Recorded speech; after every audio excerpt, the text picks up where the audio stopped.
Hey all, welcome back to my YouTube channel. So ನನ್ನ ಚಾನಲ್ನ ಇನ್ನೂ ಯಾರು ಸಬ್ಸ್ಕ್ರೈಬ್ ಮಾಡಿಲ್ವೋ ಅವ್ರು ಇವಾಗಲೇ ಸಬ್ಸ್ಕ್ರೈಬ್ ಮಾಡ್ಕೊಳ್ಳಿ. ಇವತ್ತಿನ ರೆಸಿಪಿ ಬಂದು ತೊಂಡೆಕಾಯಿ ಪಲ್ಯ.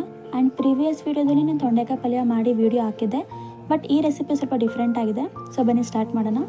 ಇಲ್ಲಿ ನಾನು ತೊಂಡೆಕಾಯಿನ ತೊಗೊಂಡಿದ್ದೀನಿ, 2 ಆನಿಯನ್ಸ್, ಒಂದು 5-6 ಹಸಿಮೆಣಸಿನ್ಕಾಯಿ ತೊಗೊಂಡಿದ್ದೀನಿ.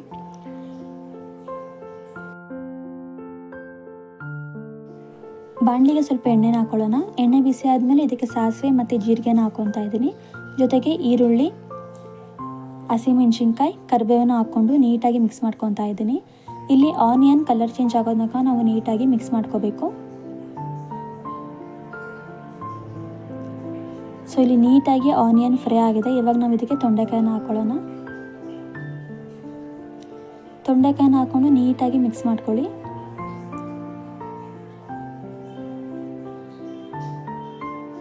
ಇವಾಗ ನಾನು ಇದಕ್ಕೆ ಸ್ವಲ್ಪ ಶುಂಠಿ ಬೆಳ್ಳುಳ್ಳಿ ಪೇಸ್ಟ್ನ ಹಾಕೊತಾ ಇದ್ದೀನಿ. ಫಸ್ಟಲ್ಲೇ ಶುಂಠಿ ಬೆಳ್ಳುಳ್ಳಿ ಪೇಸ್ಟ್ ಹಾಕೊಂಡ್ರೆ ಆ ಫ್ಲೇವರ್ ಇರಲ್ಲ. ಸೊ ಇವಾಗ ಹಾಕ್ಕೊಂಡು ನೀಟಾಗಿ ಮಿಕ್ಸ್ ಮಾಡ್ಕೋಬೇಕು. ಸೊ ಇದು ಒಂದು 5 ನಿಮಿಷ ನೀಟಾಗಿ ಮುಚ್ಚಿಡೋಣ. ಸೊ ಇಲ್ಲಿ ತೊಂಡೆಕಾಯಿ ಎಲ್ಲ ನೀಟಾಗಿ ಬೆಂದಿದೆ.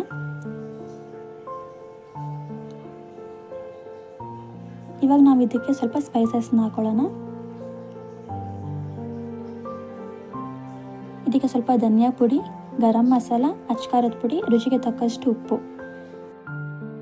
ಸೊ ಇದಿಷ್ಟನ್ನು ಹಾಕಿ ನೀಟಾಗಿ ಮಿಕ್ಸ್ ಮಾಡ್ಕೋಬೇಕು. ಮಿಕ್ಸ್ ಮಾಡಿ 1-2 ನಿಮಿಷ ಬಿಡಿ, ಹಸಿ ಸ್ಮೆಲ್ಲೆಲ್ಲ ಹೋಗಲಿ.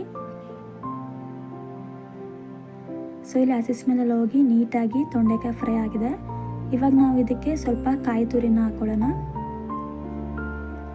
ಕಾಯಿ ತುರಿನ ಹಾಕಿ ಒಂದ್ಸಲ ಮಿಕ್ಸ್ ಮಾಡಿದರೆ ಈ ತೊಂಡೆಕಾಯಿ ಪಲ್ಯ ರೆಸಿಪಿ ರೆಡಿ ಆಗುತ್ತೆ. ಐ ಹೋಪ್ ನಿಮಗೆ ಈ ವಿಡಿಯೋ ಇಷ್ಟ ಆಗಿದೆ ಅಂತ.